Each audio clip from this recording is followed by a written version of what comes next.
Welcome to the Explainer. So, have you ever actually wondered just how much of your daily communication is truly private? Well, we are starting off today with a pretty chilling confirmation regarding mass surveillance from a former FBI counterterrorism agent, Tim Clement.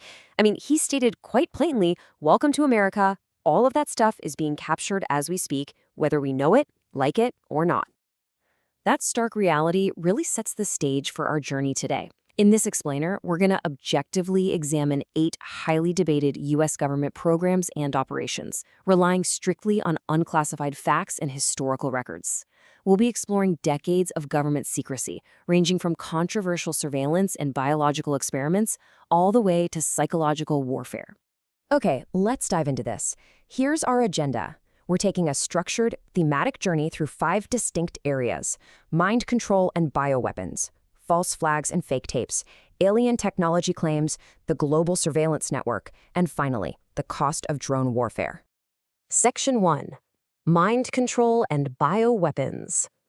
Way back in 1953, the CIA implemented Project MKUltra. You've probably heard the name, but this was a massive project using highly illegal methods to literally manipulate people's mental states. We're talking about dosing people with LSD, sensory deprivation, total isolation, severe verbal and sexual abuse, and various forms of torture. And the crazy part? These experiments were often done entirely without the subject's knowledge or consent. This went on until 1973, when most of the documents surrounding the project were deliberately destroyed. But then, fast forward to 1981, and unclassified documents brought to light an entirely different kind of test: entomological, or insect-based, warfare. The sheer, shocking scale of MKUltra's operations is honestly hard to overstate. Just think about the institutions that facilitated these illegal experiments: 44 colleges, 15 pharmaceutical companies, 12 hospitals, and 3 prisons. These were just your everyday institutions, right? But they were operating as secret testing grounds, right under the public's nose. And hey, speaking of testing grounds, let's talk about this staggering number: 930,000. Those unclassified documents revealed in 1981 showed that the American government once dropped nearly 1 million mosquitoes, specifically infected with yellow fever, right over Georgia and Florida as test weapons. So what was the purpose behind this? Enter Operations Bigot and Dropkick. These were entomological warfare tests designed to evaluate the lethality and, well, the financial cost of using bug bombs.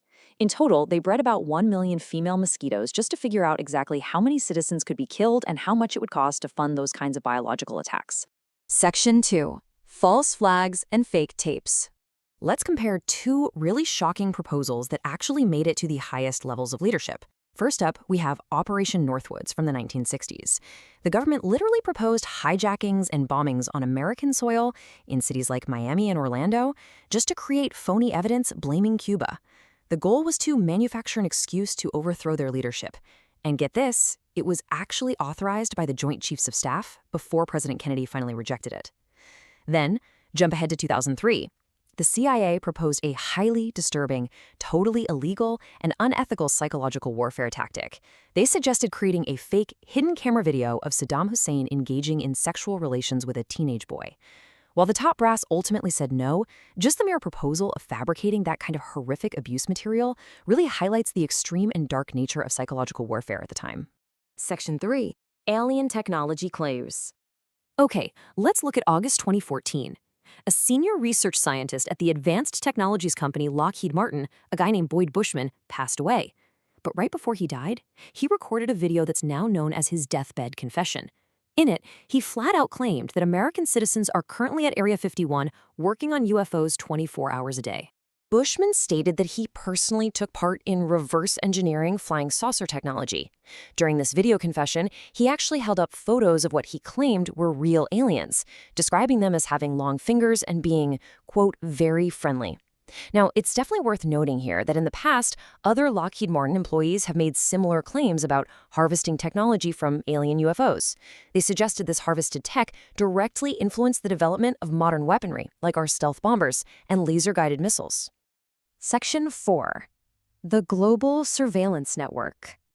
So the absolutely crucial point here revolves around this definition of mass interception.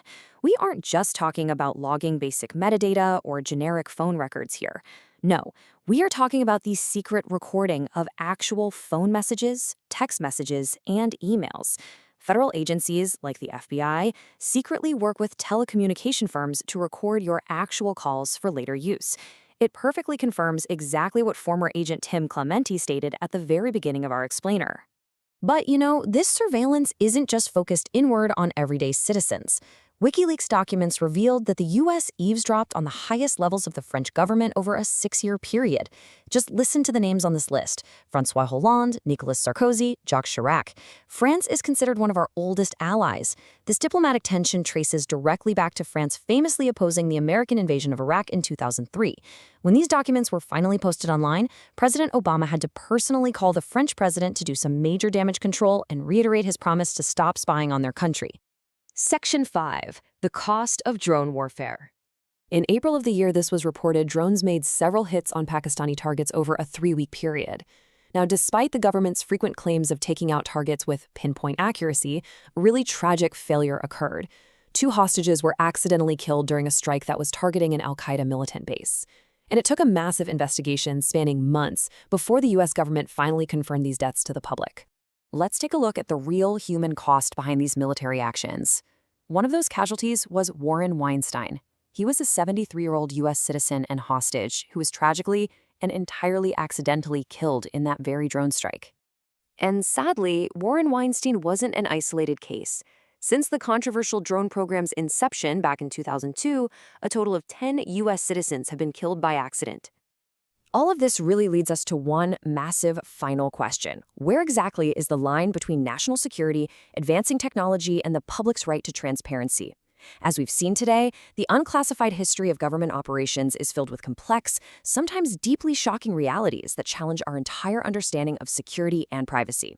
Thank you so much for joining me for this explainer, and remember, keep questioning the histories that shape our world.